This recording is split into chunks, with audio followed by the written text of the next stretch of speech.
مثلا ما مذهب حنفی رو خواندیم، فقه حنفی رو خواندیم، عقیده احناف رو خواندیم. خوب دقیق دیگه داخل شدیم.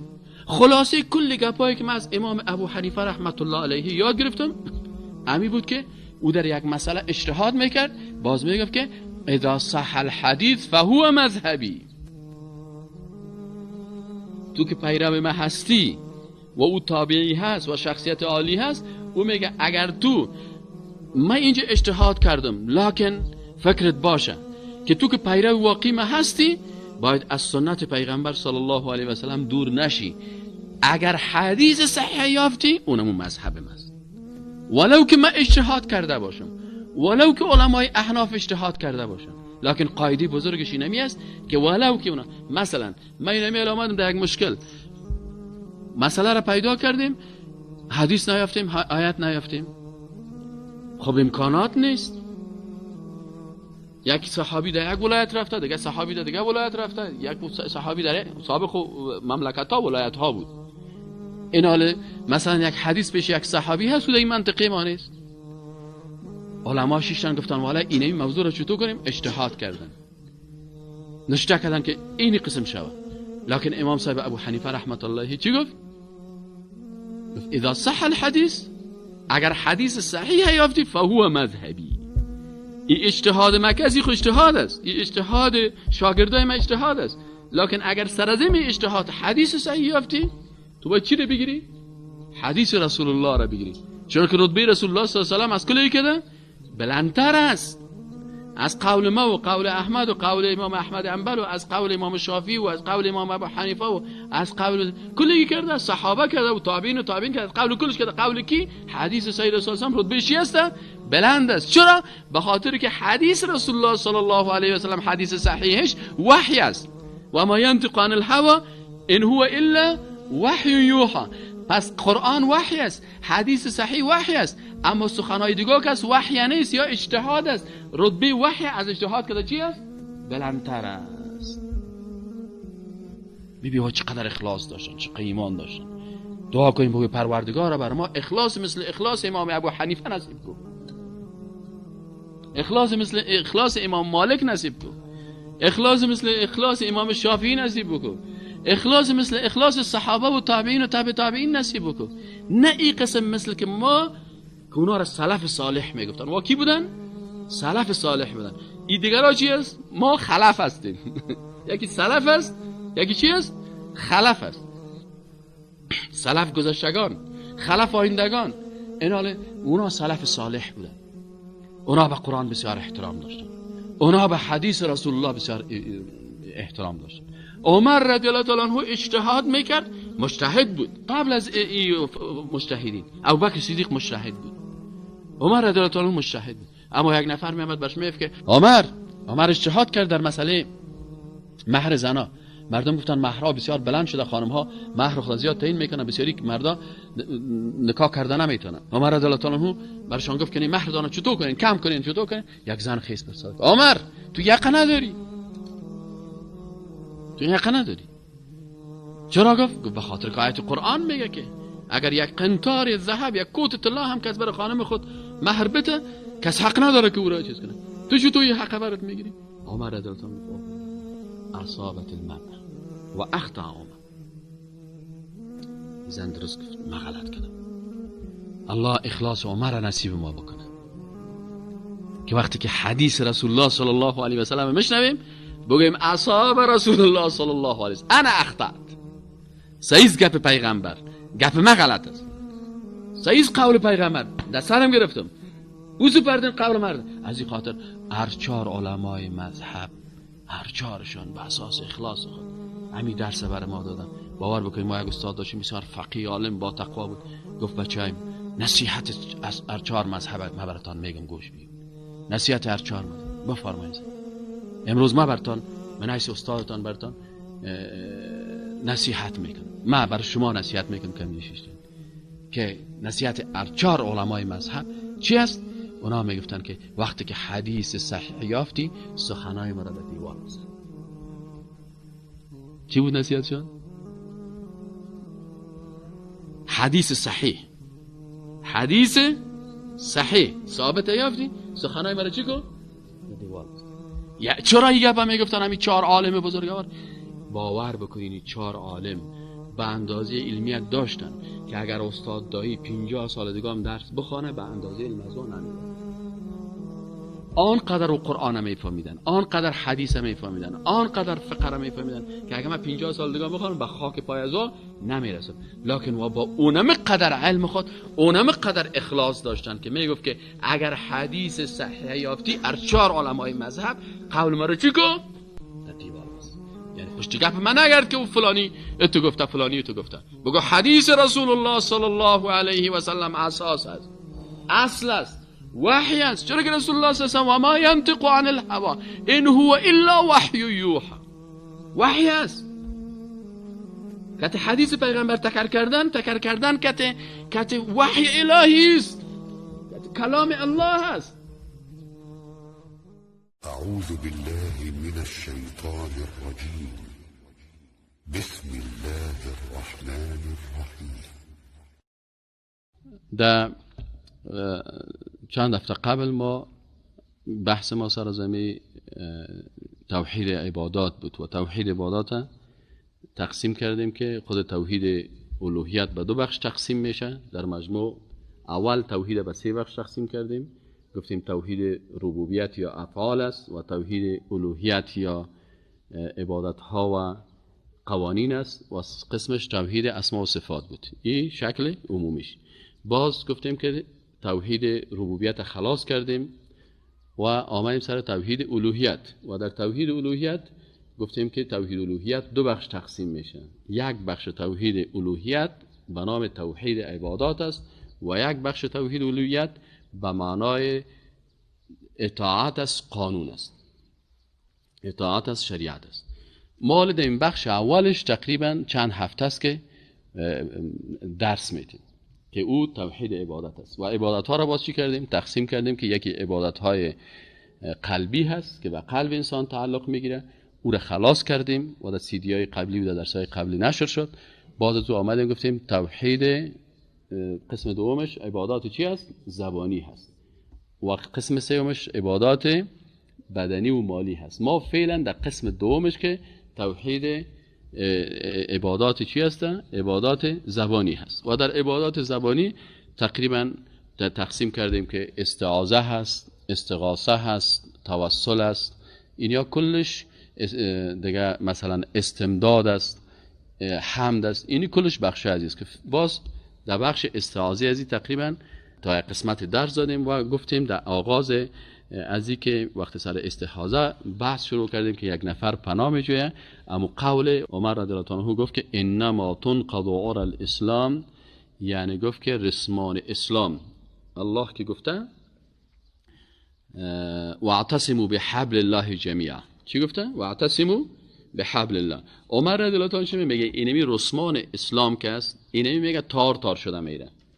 فکرتان باشه وقتی که رسمان پونه میشه تار میشه چی میشه؟ از بین میره، تکه میشه دیگه. گفت امیر عثمان اسلام چی میشه؟ عروتن چی مانا؟ انما تنقض عرى الاسلام، این قول عمر رضی الله عنه است. میگه که این امیر عثمان اسلام چی میشه؟ تار شده میره، یعنی از بین میره در بین امت اسلام.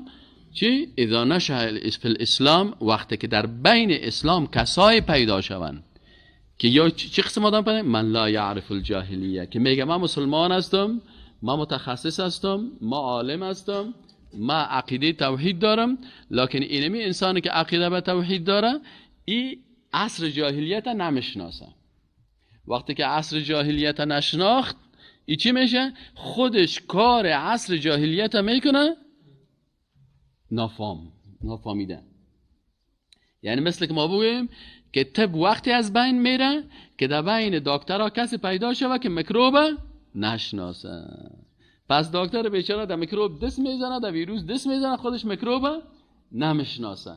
این دوا که میته میکروب نمیشناسه، پس طب از بین رفت.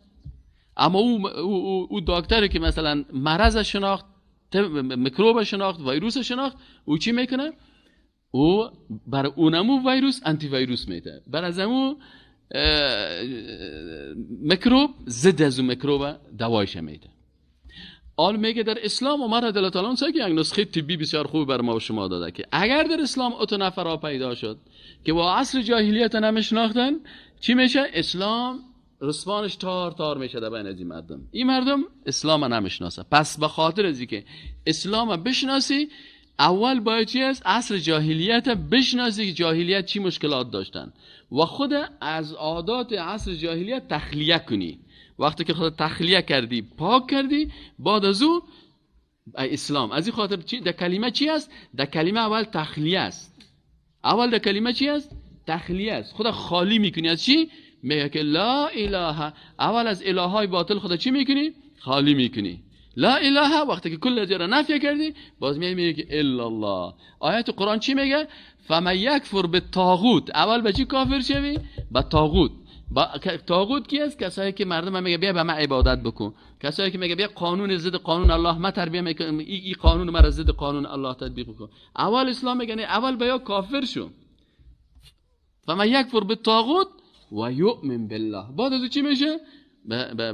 بعد از میتونه که ایمان به فقط استمسک بالعروة الوثقی او چیز کرده، او تمسک کنه. ایناله خیما به خاطر از اینکه در مسئله استعاذه و پناه جستن به می شرک و کفر و بیدینی مبتلا نشیم، راه حل و نجاتش در چی هست؟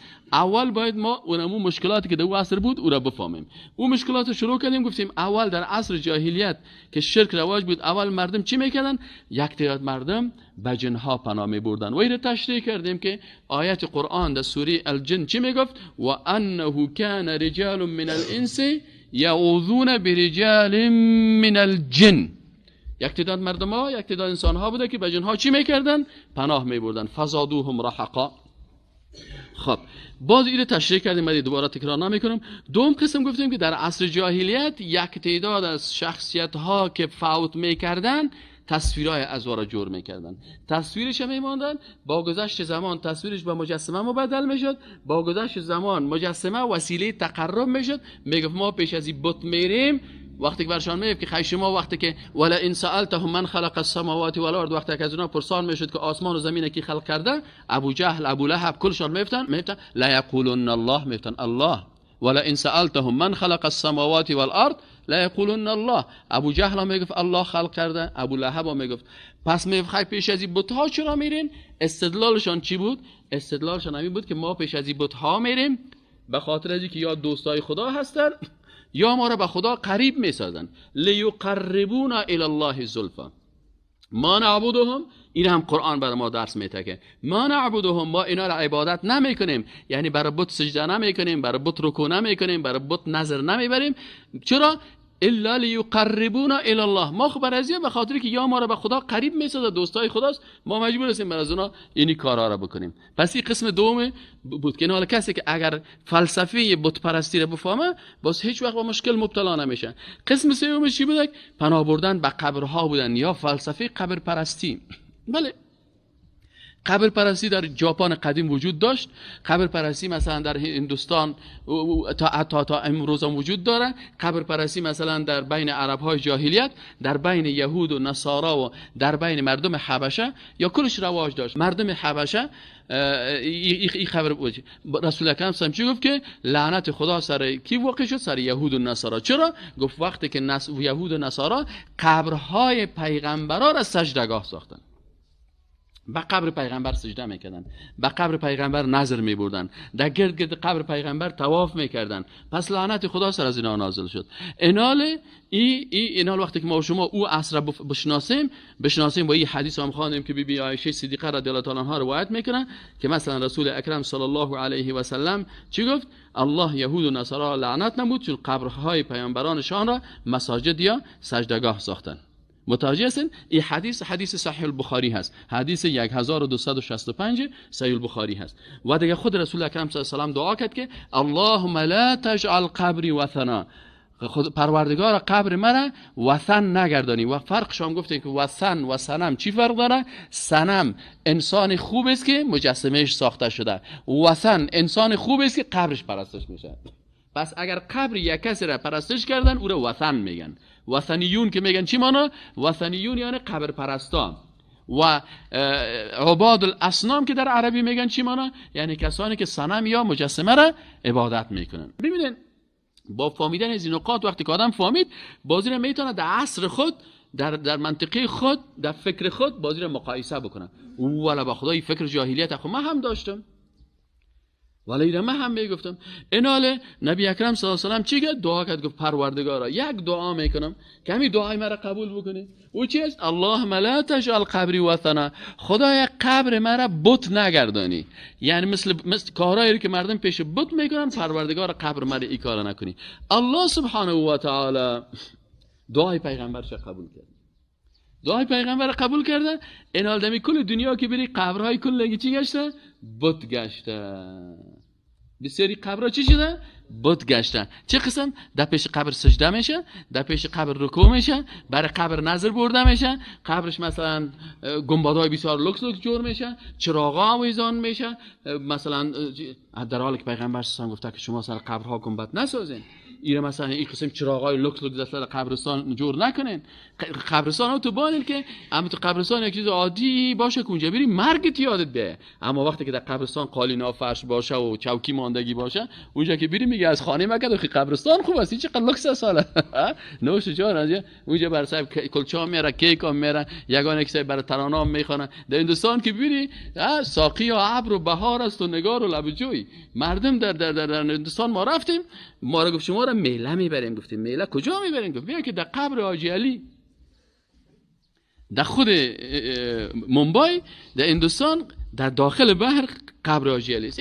یک بیروبار زدن نکست. اونجا که بری ساز اونجا است، دول اونجا است، رقص اونجا است، دخترای مقبول اونجا است، عاشقا اونجا است، عارفا اونجا است. چیزی که کل مردم ببینه در اونجا است. یعنی قسات تیر میشه. اونجا ما هم که رفتیم، باور بکن ما که چند نفری که اینجا ما را بردن رفتیم سر بغیر از اینکه ساز شنیدیم، بغیر از اینکه موسیقی شنیدیم، بغیر از اینکه مثلا چکره رو دیدیم، میఠایی را خوردیم، بغیر از اینکه مثلا شیر آوردن و غذاها هست و تجارت هست، اگر مرگ ما هیچ یاد ما آمده باشه. یعنی فقط یک هتل است. یعنی اینموجا که بری یعنی شاید اگر یک هتل نقص بکنه، اگر یک هتل روزانه مثلا 500 نفر بره، در اینجا روزانه 5000 نفر میرن. این تعهدات است که حتی سبحان الله کسی سائل کنی بگی خلاصی است. رسول اکرم صلی الله علیه و سلم گفت که اللهم پروردگار لا تجعل قبری وثنا، قبر مرا چی نگردان؟ وثن نگردان، بت نگردان. چرا؟ پیغمبر راضی نبود که امتش لعنت شد. گفت لعن الله قوما، گفت لعنت الله سر قومی که اتخذوا قبور انبیائهم مساجد، که قبر پیغمبر سجدگاه قرار بده، بره به قبر سجده بکنه، بره به قبر رکوع بکنه، بنام از این قبر نظر ببره، بنام از این زیر پای از این گوسفند ذبح بکنه، قربانی بکنه، شفا از این بطلبه. این کارا که از کلش چیست؟ شفا را الله میده، صفات الله را بر صاحب قبر بده. گفت پروردگار از این خاطر در قبر رسول اکرم صلی الله علیه و سلم این کارا نمیشه. و همونجا چند تا استاد از شعر ببر واره ورم استاد است که دید که یک نفر اندک خلاف ورزی میکنه، مخالف قرآن و سنت حرکت میکنه، حتی که دست دعا را بگیری میاد اشارت میگیره تو تاوت میتاوت اتومات از اشارت میگیره میگه روی طرف چیز دارو بتیم طرف قبله. بعضی اوقات انسان وقتی کجا میره، خصوصا ما که میریم مثلا دوام رو خود یک مرتبه میریم، رسول اکرم صلی الله علیه و سلم دوست داریم، جایش در قلب ماست، بسیار محبت داریم، در دروازه که میرسیم که بیروبار است که عرقای سر میکنن تا که میرسید، نزدیک که دروازه که میرسی یک وقت آدم تو بیخی فراموش میکنه، باز قدرت خداوند و تو فکرت نمی باشه و فورا برات میفهمونه که نه برادر این کارا نکو، نه ستونش هم ماچ بکن، نه دروازه‌ش هم ماچ بکن، نه خدا پرتو، نه رکوع بکن، نه سجده بکن، فقط روی تا طرف قبله دور بده و چیز کن، دعا بکن. و ما همین قسم که بیمار طرف قبله دور دادیم و باز بعد از او گفتیم پروردگارا شفاعت رسول الله صلی الله علیه و سلم نصیب ما بگردن. نزدیک قبر که رسیدیم گفتیم السلام علیکم، سلام دادیم به رسول اکرم صلی الله علیه و سلم، سلام دادیم به ابوبکر صدیق، سلام دادیم به عمر خطاب رضی الله تعالی عنه. این که مثلا چه قسمی موبایلای الهی است که سلام ما را به پیغمبر صلی الله علیه و سلم میرسانه، اون دیگه مسائل غیب است. منتها ما اونجا که رسیدیم به طریقه سنت مثل که صحابه کرام کردن، ما برشان سلام دادیم، بعد سلام روی خود طرف قبله دور دادیم و باز بعد از اون زیاد استادم نشدیم. چرا زیاد توقف کردن در پیش قبر این هم طریقه سنت نیست. یعنی از قبر چی کنه مرور بکنی. با بری یک جای دور با اونجا دعا و قرآن خواندن این گپا هم سر قبر مشروعیت نداره. سر قبر قرآن نخوان، سر قبر دعا نکن، سر قبر زیاد چی نکن. اونم که دعای مسنونه را بکن به طریق مسنونه. کار پیغمبر چیز که سر قبر میرفتن گفتن اصل فلسفی سنت و طریقه سنت سر قبر رفتن چی هست که انسان در سر قبر یک چند دقیقه در گوشه بشینه سنای مرده ها کلش فکر بکنه. سیکوی رسول الله صلی الله علیه و وفات کرد، سبحان الله ابوبکر صدیق، سبحان الله صحابه کرام، سبحان الله. در قبرستان که رفتی حتی در قبرهای فرعون برین زیارت کنین. قبرهای مثلا در قلب شکان رفتی قبر ترکی رسید که ما روز رفتیم در اون قسمت پایان که شما میبینین اون زیر مسجد اون زیر مسجد نایب سالار عبدالوکیل است. این دسمکه است نه، این مسجد نایب سالار عبدالوکیل است. از این بالاتر این طرف که باز می اون زیره کنو چیزا که معلوم میشه اون موتر سفید که تیر میشه نه، این طرفش موترها که ساده این طرفش قبر ترکی هست. و حتی ترکی که میگفت من رهبر خلاق هستم و هم قبرش همیشه هست و هزاران انسان دیگه هست. به هر صورت گفتیم بیاین زیارت ترکی. زیارت چی رو میگن؟ یعنی رفتن. زیارت چی مانا؟ دید و بازدید. خب ما رفتیم اونجا رفتیم در اونجا دید و بازدید کردیم. این حاله در دید و بازدید ما چی شد که دیدیم که این فرعون عصر چطور زیر کورت خاک است. برای ما یک درس شد. احتیاط کن. یکی سر در چوکی میشش میفت من رهبر خلاق هستم. یکی خالق است اسم فاعل و خلاق اسم صیغه مبالغه. یعنی یک نفر میگه من خالق هستم، یکی دیگه میگه نه من خلاق هستم، از خالقم کرده یک چند رتبه العیاذ بالله. لکن امروز زیر کوت خاک است. پس انسان میبینه که فرعون مرد، شداد مرد، نمرود مرد، فرعونای عصر مردار شد، فرعونای قدیم مردار شد، آدمای خوب هم رفتن، آدمای خراب هم رفتن، لکن بالاخره ما هم میریم. پس اگر اونجا سر قبر به می اصول به انسان بره باز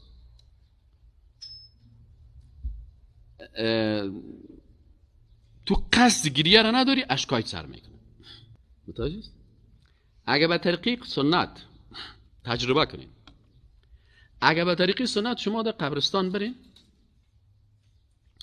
و برای 5 دقیقه درباره مرده ها فکر بکنین و 5 دقیقه بعد درباره خود فکر بکنین. مادامی تپه قلعه موسی همینجا جنازه بود، گفتن جنازه را میبردم. من گفتم بیا بیکار هستم، ما بریم خیدم سر قبرستان. گفتم از این قصه مردم کرده بیا همینجا برو سر قبرستان. ما همینجا سر قبرستان یک چند دقیقه شیشتم.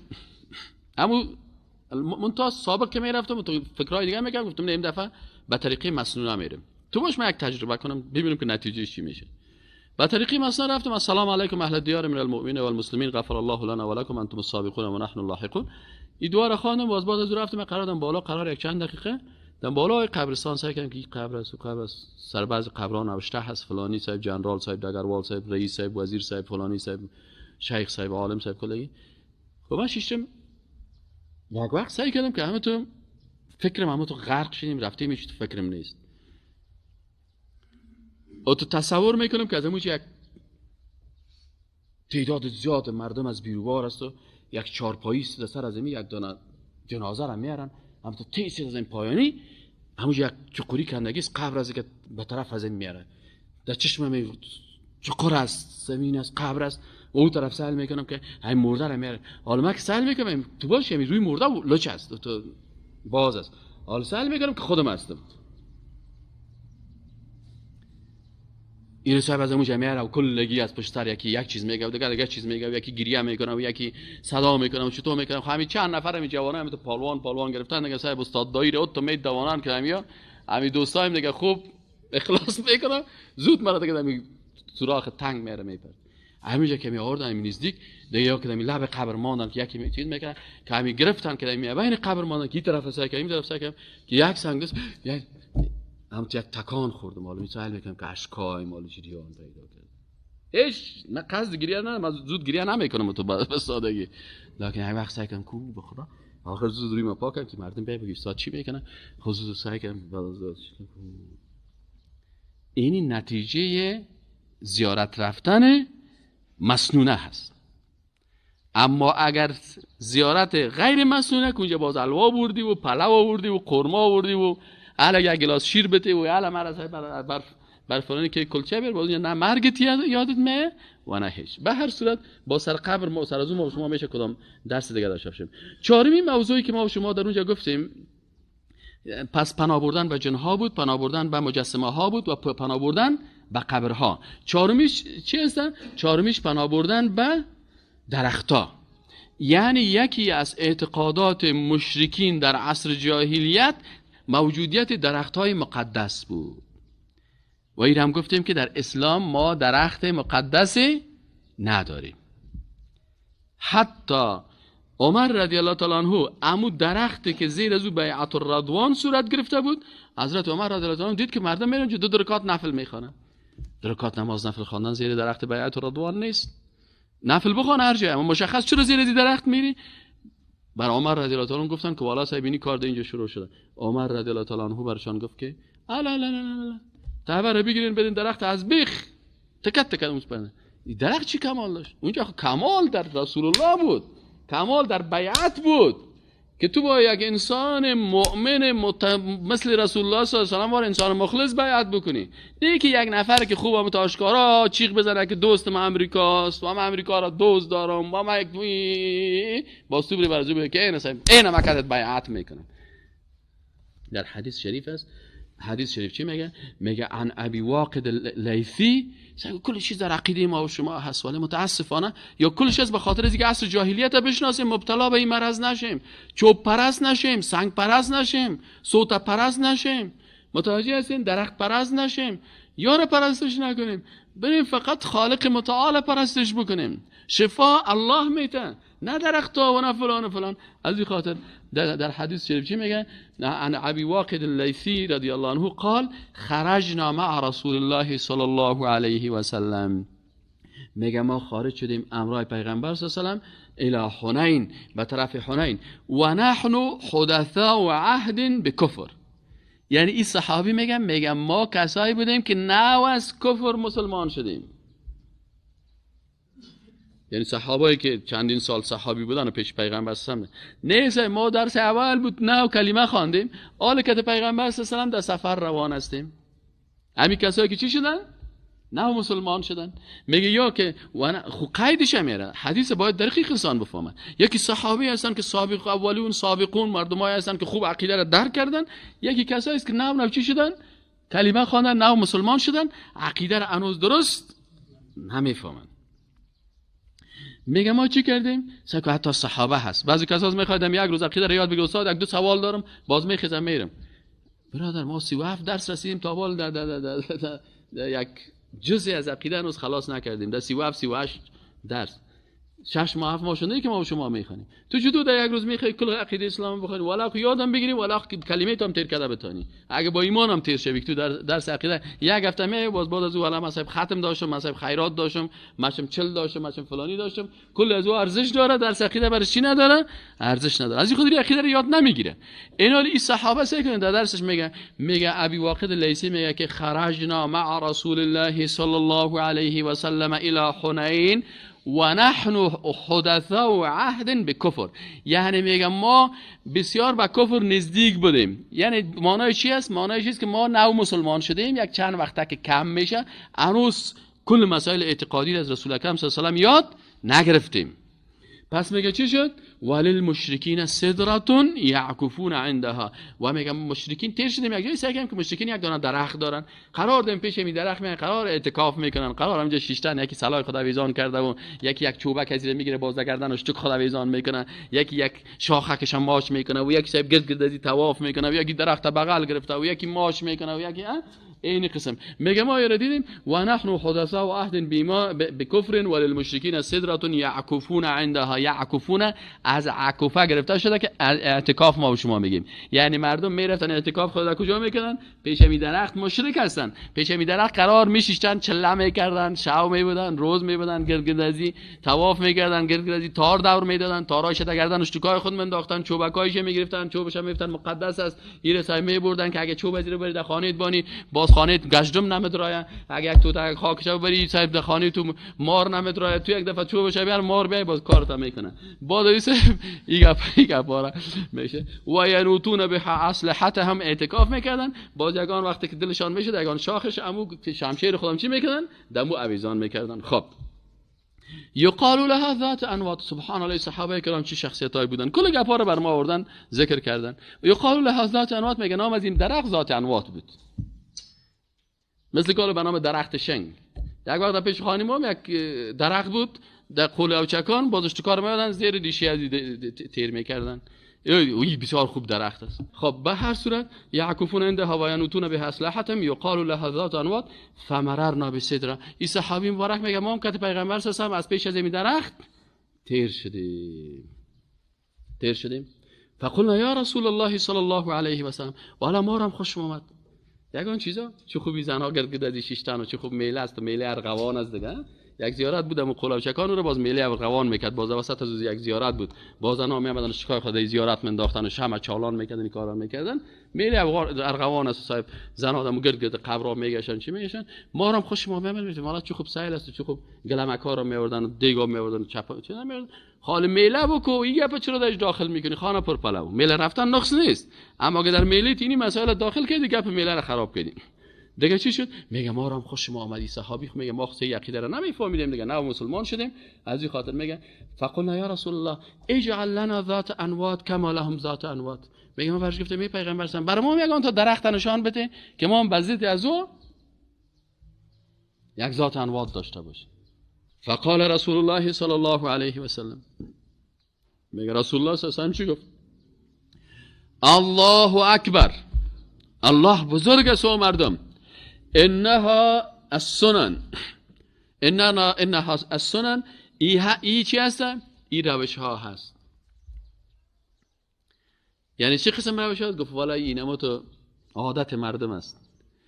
والذی نفسی بیده، قسم از به او ذاته که نفس من به دست از او هست که هر وقت بخواه مرا روح من قبض میکنه. شما هم چی کردین؟ ان قلتم والذی نفسی بیده کما قالت بنو اسرائیل. گفت قسم به الله هست که شما گفتین امو سخنایی را که بنو اسرائیل گفتن لموسی. برای کی گفتن؟ برای موسی علیه السلام. و چی گفتن؟ اجعل لنا الها کما لهم آلهه. اونا گفتن که برای ما هم چی کو؟ بت‌های بساز مثل که اونا چی دارن؟ بت‌ها دارن. یعنی قوم موسی علیه السلام برای موسی علیه السلام گفتن که والا سعی کن دوگاه بت دارن. خیلی موسی علیه السلام برای ما یک بت بساز. خب خیر است و بتشان بت شرکی از ما بت خوب. برادر بت هر بت که پرستش کردی بت است. هر کسی که به بت سجده کنه، هر کسی که به درخت سجده کنه، اونمو حکم از اون مهره میگیره. بعد از اون میگه رسول اکرم صلی الله علیه و آله گفت که این چی هست؟ اونمو سنن. در حدیث دیگه میگه که انها لسنن، اینمی میگه روشاست، لترکبن سنن من کان قبلکم سنتا سنتا. گفت شما بر روش قدیمی ها میرین، یعنی اهل کتاب، اما تو اساسا روش های از اونها را شما چی میگن؟ به اون مرض های که اونا مبتلا شدن شما هم مبتلا میشین. چرا؟ به خاطر از اینکه هر قدر عصر پیغمبر دور شده میره، به اون اندازه مردم از قرآن و سنت چی میشن؟ دور میشن. در بسیاری مجلس‌ها جنجال میکنی، یک نفر گپ میزنه، یک کنیزک تو بود، یک پاچا تو بود، یک رئیس تو بود، یک حدیث نمیخوانه، یک آیت قرآن نمیخوانه. او جناب عالی، ما دین خود از کنیزک بگیریم، دین خود از پاچا بگیریم، دین خود از فلانی قصه بگیریم، یا دین از قرآن بگیریم و از سنت بگیریم؟ از این خاطر رسول اکرم صلی الله علیه و سلم گفت که شما هم مثل که یهود و نصارا دین توحید ترک کردن، شما هم به مرضهای از اون مبتلا میشین.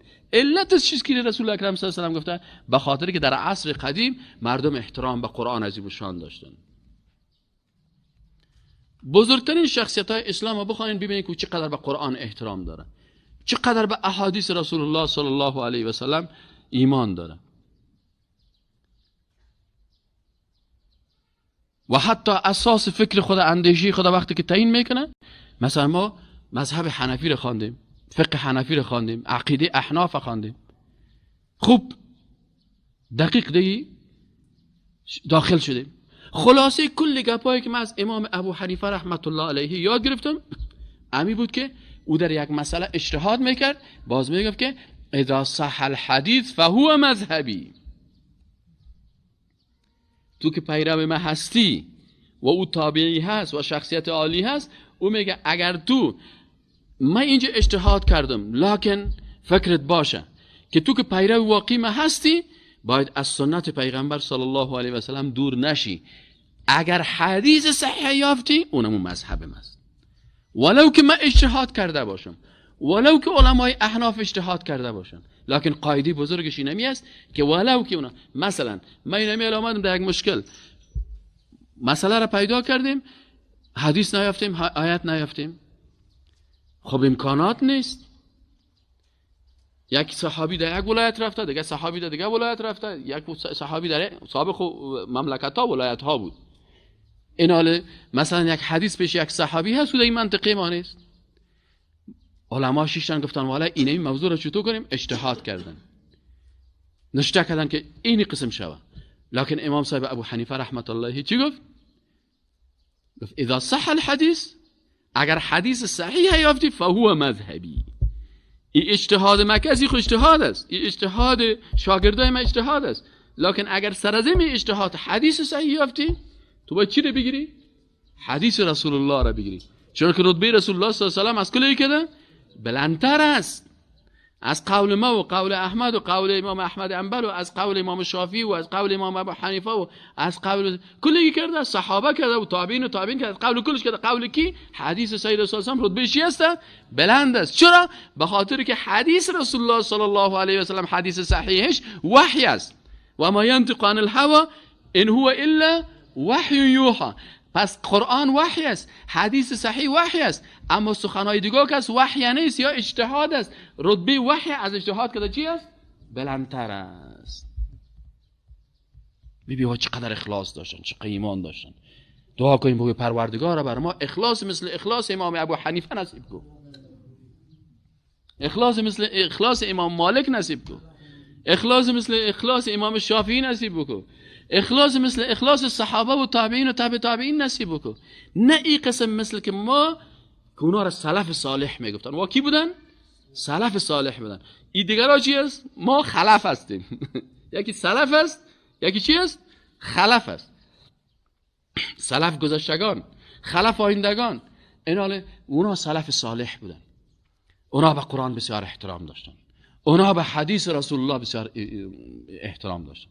عمر رضی الله تعالی عنه اجتهاد میکرد، مجتهد بود قبل از مجتهدین. ابوبکر صدیق مجتهد بود، عمر رضی الله تعالی عنه مجتهد بود. اما یک نفر میامد برش میگفت که عمر اجتهاد کرد در مسئله مهر زنا.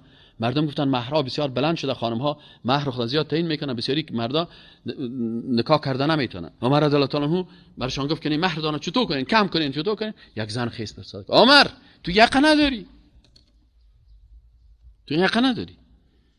چرا؟ گفت به خاطر که آیت قرآن میگه که اگر یک قنطار ذهب، یک کوت طلا هم کس بر خانم خود مهر بده، کس حق نداره که او را چیز کنه. تو چطور یه حق برات میگیری؟ عمر رضی الله عنه گفت اصابت المرأة و اخطأ عمر. این زن درست گفت، ما غلط کردم. الله اخلاص عمر را نصیب ما بکنه که وقتی که حدیث رسول الله صلی الله علیه و سلم میشنویم بگیم اصاب رسول الله صلی الله علیه و سلم انا اخطأت. سیز گپ پیغمبر، گپ ما غلط است.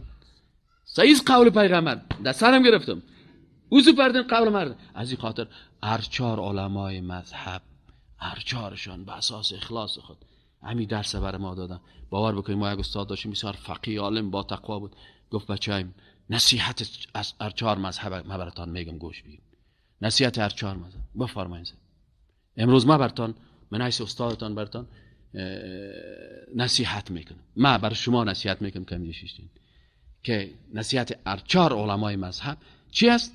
اونا میگفتن که وقتی که حدیث صحیح یافتی سخنای ما را در دیوار بزن. چی بود نصیحتشون؟ حدیث صحیح ثابت یافتی سخنای ما را چی کن؟ در دیوار بزن. چرا این گپ میگفتن همین 4 عالم بزرگوار؟ باور بکنید 4 عالم به اندازه علمیت داشتن که اگر استاد دایی 50 سال دیگه هم درس بخونه به اندازه علم از اون نمیرسه. آنقدر قرآن میفهمیدن، آنقدر حدیث میفهمیدن، آنقدر فقه میفهمیدن که اگر من 50 سال دیگه بخونم به خاک پای از اون نمیرسم. لکن و با اونم قدر علم خود، اونم قدر اخلاص داشتن که میگفت که اگر حدیث صحیح یافتی ارچار علمای مذهب قول ما رو چی کن؟ در دیوار بزن. یعنی پشت گپ من نگرد که فلانی تو گفته فلانی تو گفته. بگو حدیث رسول الله صلی الله علیه و سلم اساس است، اصل است، وحی است. چرا که رسول الله صلی الله علیه و ما ینطق عن الهوا ان هو الا وحی یوحى. وحی است. که حدیث پیغمبر تکرار کردن که وحی الهی است، که کلام الله است. تو ما در مقابل از او گپ بزنیم. والا من نمیتونم. والا ما که منزلت و مقام حدیث رسول الله صلی الله علیه و میفهمم. 30 سال است که ما در این باره تحقیق کردیم و درس میخوانیم. در این 30 سال ما اینم یک ادب یاد گرفتیم که او ادب است با قرآن و ادب است با سنت رسول الله صلی الله علیه و سلم. من جرأت کردن نمیتونم که یک نفر یک سنت یک حدیث برای من سند بگویم و ما بگویم که من این تو نظر دارم، من نظر ندارم. والا من تسلیم هستم. از همین خاطر بسیاری وقتا یگان تو سر من خنده میکنن. فکرتان باشه میگه استاد دایی در مقابل هر کس چپ میشه. من در مقابل هر کس چپ نمیشم.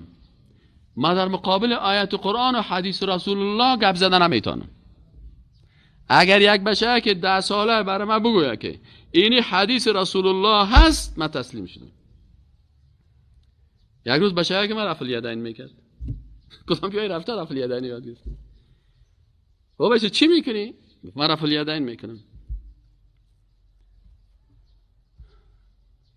من به خاطر اینکه بعضی مردم هست گفتم میره کدام کس لط نکنه کدام کس چیز نگویه. من گفتم او بچه تو میری بعضی کساس مردم ها یک ذره تعصب دارن. گفت پدر حدیث رسول اکرم صلی الله علیه و سلم است. من حدیث خواندم که رسول الله صلی الله علیه و سلم رفع الیدین کرده. چی میگی؟ ما گفتم چیز نمیگی. الصم و الطاعة لله و لرسول. ما تسلیم شدم. بند افتادی؟ بله بند افتادم. من برای دو بچه بند نفتادم. من برای بچه که 10 سالیم 12 سالیم یا 13 سالیم بند نفتادم. من به قول رسول الله صلی الله علیه و سلم بند نفتادم. اگر کس حدیث پیغمبر رو بگوید من در مقابلش گپ زدن نمیتونم. ولو که مرا بگه که استاد دایی تنبل است، جاهل است، بیعقل است. بله در مقابل قرآن و سنت جاهل است. در مقابل قرآن و سنت من دلیل ندارم. در مقابل قرآن و سنت من تسلیم است. یکی کس میگه یا نمیگه به خاطر ازی که در مقابل قرآن و سنت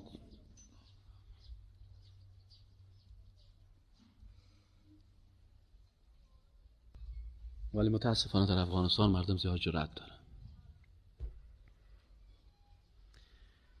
این وضعی که تسلیم قرآن و سنت شوه میگی سنت نکنین فتنه را ایجاد میکنه. فتنه را تو ایجاد میکنی که تو مخالفت با قرآن و سنت میکنی. بگذار مردم سنت تطبیق بکنه. بگذار کل احادیث رسول الله صلی الله علیه و سلم تطبیق شود. کدام کس را گفته که مخالفت با قرآن و مخالفت با سنت؟ وقتی که الله تو را توفیق نداره بگذار که یک کسی که توفیق داده مو بکنه عمل بکنه. چرا در مقابلش استاد میشی؟ اتخذوا احبارهم و رهبانهم اربابا من دون الله. در کجا نازل شدی؟ وقتی که نصرانی ها علمای خودن و متصوفین خودن خدای خود ساختن من دون الله. چه قسم ساختن؟ الله یک چیز میگفت و رسولش یک چیز میگفت و این عالم و این متصوف دیگه چیز میگفت.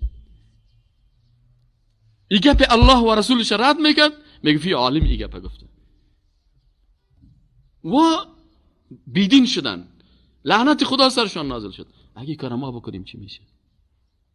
الله من نمیتونم. این توصیه میز برادرای عزیز، اگر نتونستی سنت عملی بکنی زید سنت رسول الله صلی الله علیه و استاد نش، تسلیمش. چه صحابه کرام تسلیم بودن، ما تسلیم هستیم. والله ما جرأت ندارم. والله اگه تو که 10 ساله که برام حدیث صحیح رسول الله رو بگه، با میگم السمع و طاعت لله و لرسول، ما جرأت نداریم، یعنی نمیتونیم بگویم، به خاطر از اینکه اگر در مقابل آیت قرآن و در مقابل حدیث رسول الله صلی الله علیه و جواب دادن از این سخت است. از گناه خود الله رحمان و رحیم است. گناهکار هستیم، نمیگیم گناه نکردیم. از گناه خود میتونیم با الله عذر پیش بکنیم، اما از مخالفت با قرآن و سنت عذر نیست.